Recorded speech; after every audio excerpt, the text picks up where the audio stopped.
In Greenland, we are a community. We take care of each other. Back in the days when the hunters would catch game, they would make sure that everybody in the settlement had food. When I am in Greenland, I feel confident that people would catch me if I fell.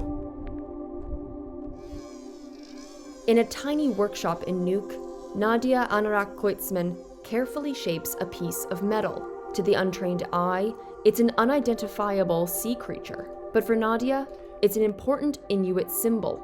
I love how I'm able to tell a story through my jewelry about who we are and who we were. At the moment, I'm making Greenlandic shrimp earrings. If I wear these in other parts of the world, they will think, okay, she's wearing a huge shrimp. But up here, like, oh my God, then it's a big part of what we survive on. Indigenous identity is seeing a revival in Greenland, ahead of a March 11 general election.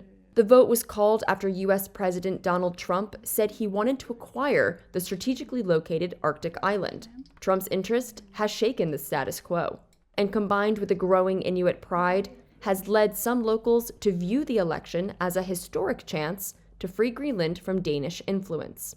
The island was a Danish colony until 1953, when it officially became part of Denmark. Then, Danish authorities initiated a forced relocation of Inuit to larger towns, marginalizing the traditional practices and languages of an indigenous people who make up almost 90% of the population.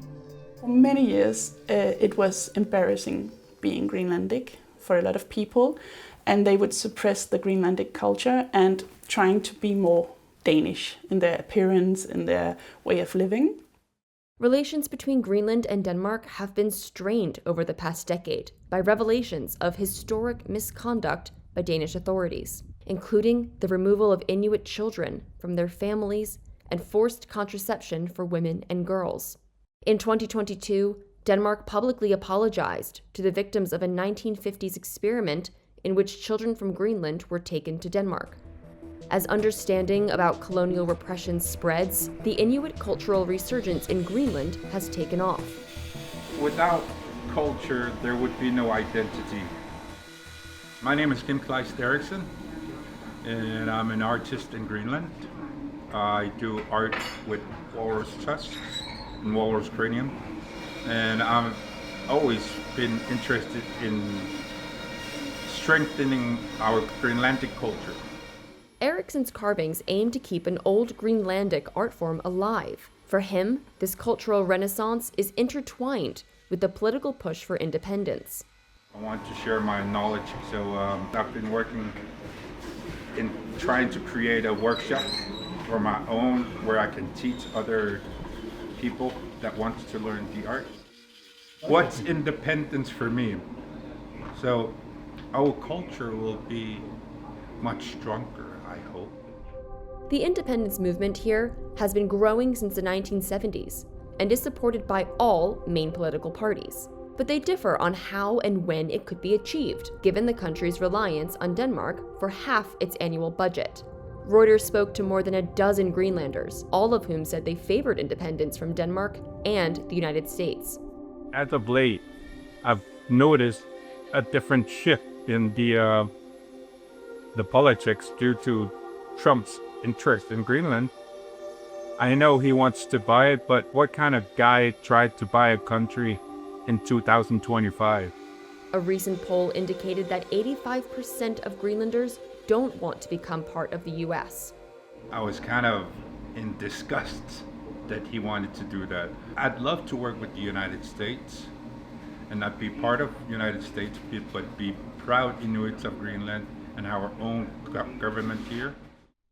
Independence for Greenland could pave the way for more US influence on the island, and it comes at a time when the Arctic region has increasingly come into the geopolitical spotlight. And I also have a message tonight for the incredible people of Greenland. Trump has proposed buying Greenland, citing China and Russia's Arctic presence among the reasons for his interest in the country. He says he supports Greenland's right to determine its future and that he would welcome Greenland into the United States of America if it chose to join. I've been working on Greenland for years. I think President Trump gets it. You know, he's resolute. Thomas Emmanuel Dans was U.S. Arctic Commissioner during Trump's first presidency. He sees this as a key moment in Greenland's history, a time for action, he says. I think whatever comes, you know, and how it ends up, the train has left the station. You know, we'll see, like, Greenland is opening up.